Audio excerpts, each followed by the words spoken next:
This is my vocal journal. And I'm glad that you're here. I'm glad you're listening to my sweet voice.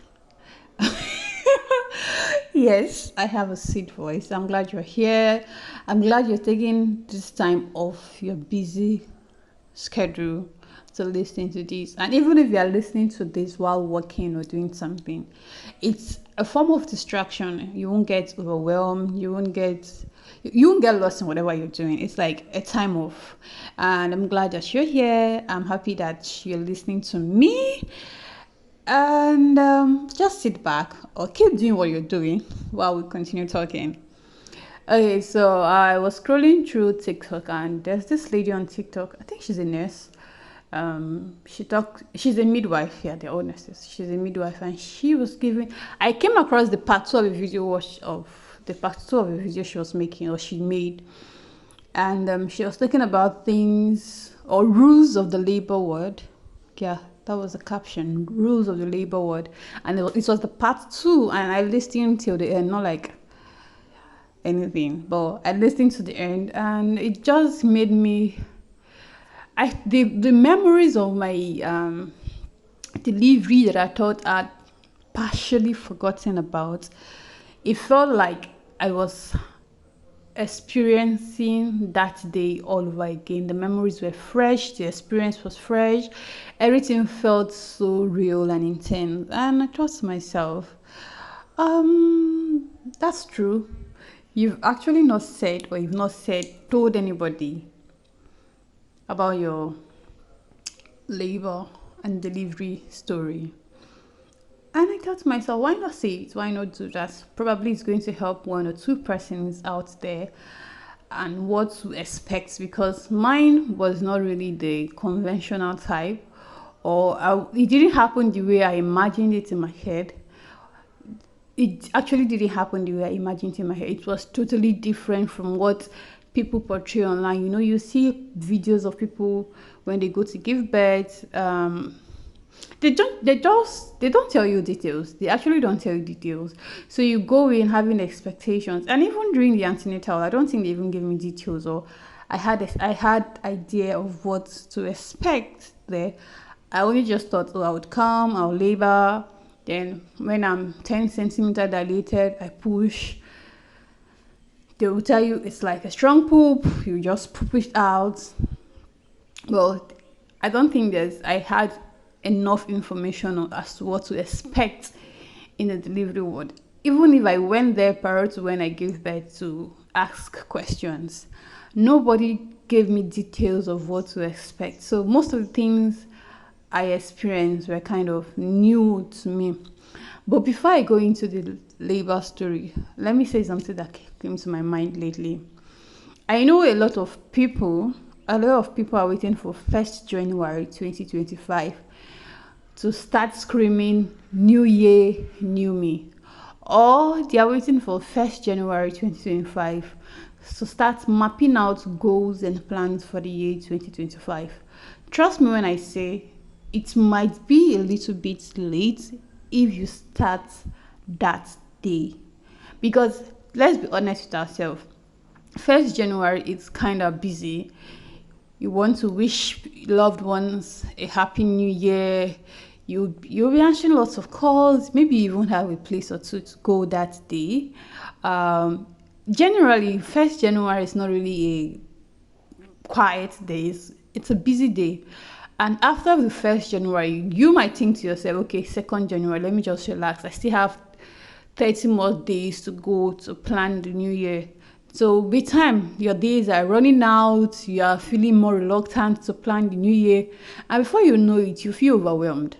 And you might not be able to do whatever you wanted to do or plan whatever you want to plan. And that's why, to my opinion, in as much I feel like you would have started planning the next year earlier, I would say if you are yet to plan for the new year, you should start now. Like today, any day you're going to listen to this, you should start immediately.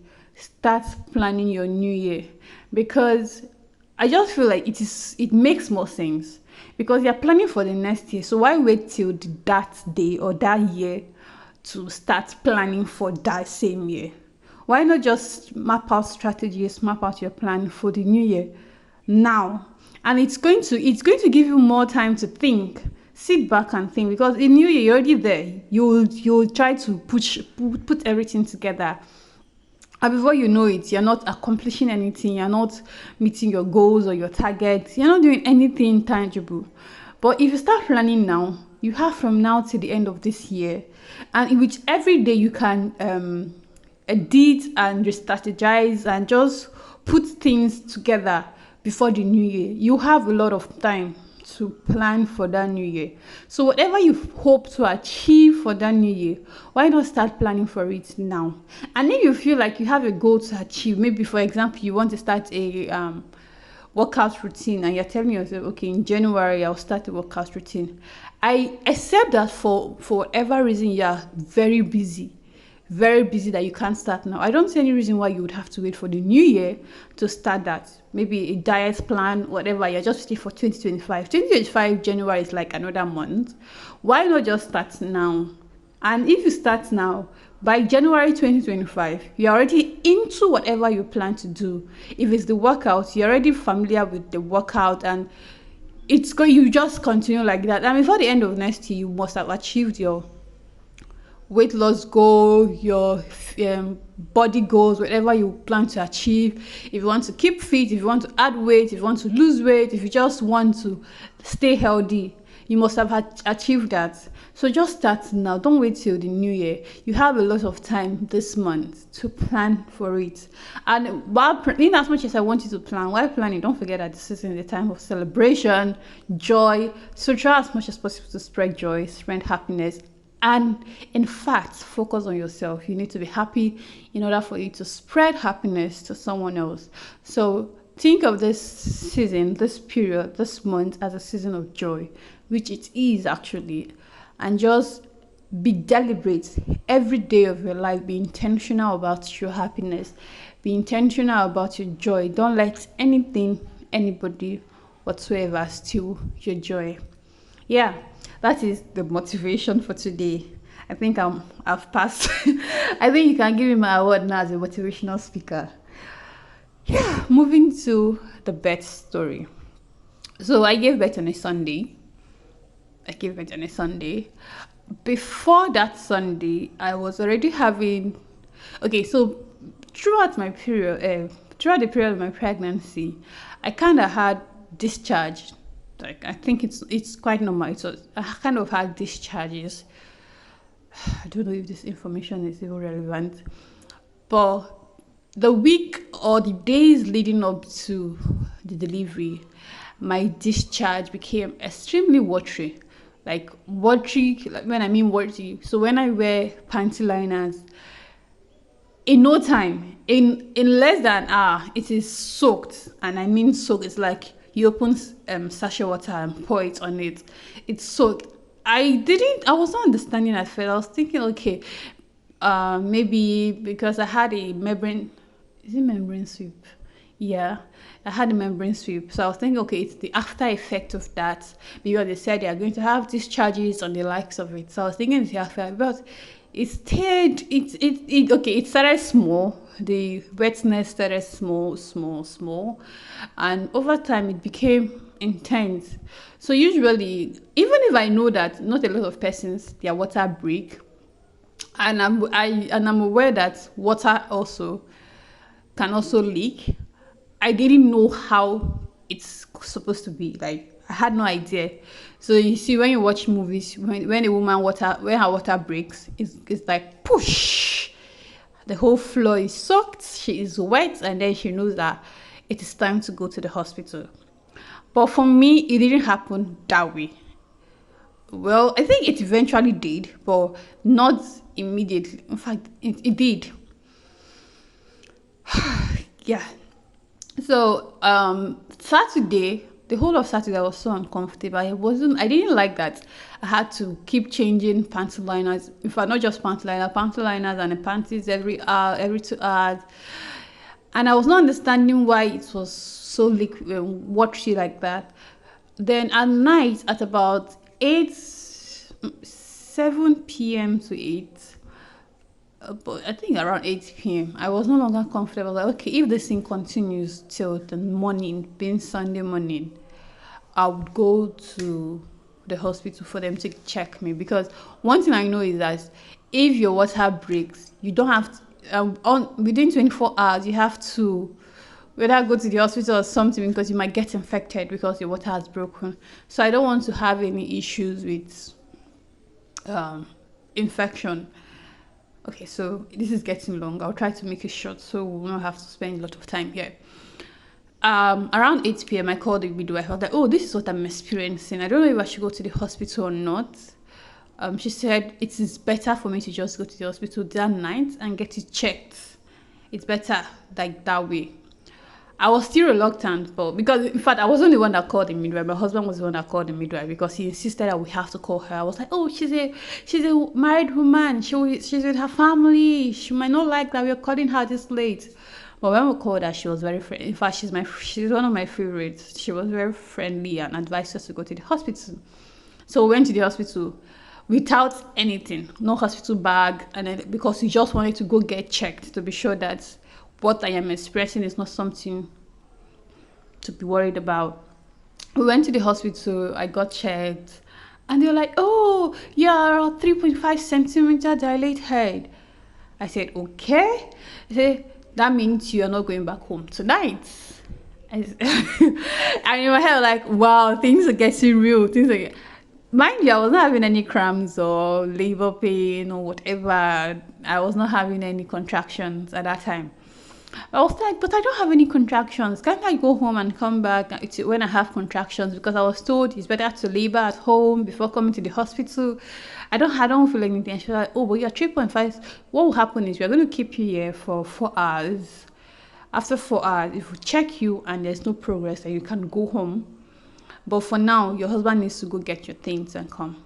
Luckily, I'd already packed my hospital bag, so he knows where everything is. My husband went back home. I was in the hospital with my mom, waiting for 4 hours time for them to check me again. And they were like, if I'm 4 centimeter dilated in the next 4 hours, 4 hours or 2 hours, I think 2 hours, no, 4 hours. If I'm what's it called? 4 centimeter dilated by then I would have to stay back and be ready for delivery. So my husband went, brought the things. I was waiting. That was when the water that I thought would not break, it was now dripping down. Mind you, it has not done the poop and everywhere is filled with water. Now it's dripping and I was getting soaked. I was getting wet, very uncomfortable. I was not yet in the labor ward. I was in the emergency unit. Everything was getting uncomfortable, and I just wanted to get everything done with. In fact, now the water was mixed with blood, and everything was fast forward 4 hours later. 4 hours later was about 12:30 p.m. 12:30 a.m. rather. They checked me and I was already 4 centimeters dilated, and they took me. Mind you, I was not already okay. I think before they checked me again, I was already feeling light cramps, just light. It can't even be compared to menstrual pain. Like so when I was 4 centimeters dilated, they took me to the labor ward. I think there is something about this labor ward. There is just something about labor ward, because tell me why I got into the labor ward and it's like the pain went from 0 to 100 real quick. Like in a few minutes, I could not understand my body anymore. I was in so much pain. And I used to watch videos of people. I used to see them labor. They'll be walking around. Some will be squatting, just generally moving around. But in the hospital I gave birth to, it was not like that. Immediately I got to the labor ward, they put me on the bed, put something on my belly to monitor baby's heartbeat. I was to lie on my side. Imagine lying on your side for the hours you'll be in labor, not able to move, just lying down, in pains. Oh, but one thing I was grateful for is because when I noticed a lot of men were not in the labor ward, but I requested for my husband to be in the labor ward with me, and thankfully they accepted, and he came in along with my mom. I think I was the only person that had a lot of persons with them in the labor ward. So my husband and my mom was there with me. I I don't think I will be able to explain labor pain to you, because me personally, I watched a lot of video labor and I saw people in pain. I tried to read how the pain feels like, but when I experience it myself, I don't think I can explain it to you because it is painful. It is the worst pain I've ever experienced. It is painful. When I mean painful, no matter what they tell you, don't believe them. If you experience it yourself, it is unbearable. Like at some point, at some point when the doctor came, I was like, "Doctor, can't we think of something else?" And when I was telling doctor, "Can't we think of something else?" I won't lie to you, what was on my mind is, let's just go for CS, because I can't bear this pain. Because after I got to the labor ward, let's say by 1 a.m. I got to the labor ward. 4 hours later, they checked. Tell me why you're checking 4 hours later. And I was just 5 centimeters dilated. So in 4 hours, just 1 centimeter dilated. So I was in my head, I was not doing the maths. Like, okay, 4 hours, 1 centimeter. What if it continues like this? Every 4 hours, just 1 centimeter. How long will I be in this pain? It was, I think I'm getting worked up right now. The pain was unbearable. The pain was unbearable, and I was thinking how. So in my mind, I was like, I can't take this anymore. Let them come open me up and bring out this baby. But thankfully, my mom was there. My husband was there. They were both not thinking the same thing. Maybe because they were not experiencing it, so they wouldn't understand what I was feeling. But somehow, I started psyching my mind. I was like, okay, it's labor. In a few hours' time, you'll be done. Managing it. People have been here. People have been here. So when the pain comes, you take it in and all of those things. But do you know the irony of all these things? In the midst of this pain, this severe pain, I was sleepy. Do you know when? Have you ever felt sleepy, that the only option in your life is just to sleep? You can't fight that sleep. That was the kind of sleep I was feeling. And it's so funny because I am in pains, severe pains, but somehow my body still wants to sleep. So what did I do? I tried to sleep. I tried to sleep through the contractions. But I was still feeling it. The nurses, the midwives at some point were like, "Oh, you don't have to sleep because if you are sleeping, you're slowing down the contraction, blah blah blah." But it is not my fault. I feel sleepy. I can't even stay awake, because even staying awake to feel this pain is another torture on its own. So if my body wanting to sleep is that my body even wants to forget about the pain, right? So fast forward to I think 4 hours later when they checked. 4 hours later, I think I was about 7 centimeter dilated. Now this is about 7 a.m. in the morning. So the doctor came around and asked how long I've been here, blah blah blah. So at about 9 p.m. I was 8 centimeters dilated, and the doctor was like, if in the next 1 hour I'd not put to bed, then they will think of something else. I don't know why they were. I think they have a policy there. So the nurses, they started checking every 30 minutes. So in the next 30 minutes they checked. I was already 9 centimeter dilated. Fast forward, I think I gave birth about 10:30, 10:40 a.m. on Sunday. Praise the Lord, somebody. It was quite an experience. I won't lie to you. It was quite an experience. I thought I would never forget the feeling, but gradually I'm forgetting what it felt like. But I don't think I would ever, because watching that video triggered something in me, and I'm remembering what the pain felt like, remembering the whole process. Then when it comes to pushing, we watch video. Oh, it's a strong poop. Just push as if you're pushing out poop. Well, it might work for other people, but for me, I had a very big baby. A very big baby. My baby came out looking big. She is a big baby. In fact, now she's still a big baby. My baby is a big baby. So pushing like that, I ended up getting a tear. Yeah, I ended up getting a tear. The memories. But in all, we thank God, because everything eventually worked out. If you check it, I don't think I was in labor for 12 hours straight. So we thank God, right? We thank God everything worked out well. Pushed out the baby. The baby was on my chest, skin to skin. They stitched me up down there. After I was done, I had to bring the baby to latch. The cycle continues, but in all, we thank God it was success. My mom didn't sleep throughout the night. My husband didn't sleep throughout the night. I slept because I was sleepy, but I was glad that they were there because they gave me emotional support. At some point, in fact, I was happy that my husband was there because I needed his support, and I needed someone to vent for, to actually, I can't be shouting at my mom or telling my mom what to do. So my husband, he faced it. He had to go through it himself. So yeah, that is my labor and delivery story. If there's anything you want to know, just ask me. So yeah, Christmas is in few days, and in few days my baby will be 6 months. Oh, oh, oh! The work begins because now she'll be introduced to solids. I've been doing exclusive without bottle at all. So she'll be in 6 months next week. To God be the glory. The hard work now begins. So we'll continue to pray for strength, we'll continue to pray for grace, and we'll continue to look forward to Christmas because the bells are ringing and we can't wait for Christmas. So until next time, yeah, do have a beautiful day. Bye.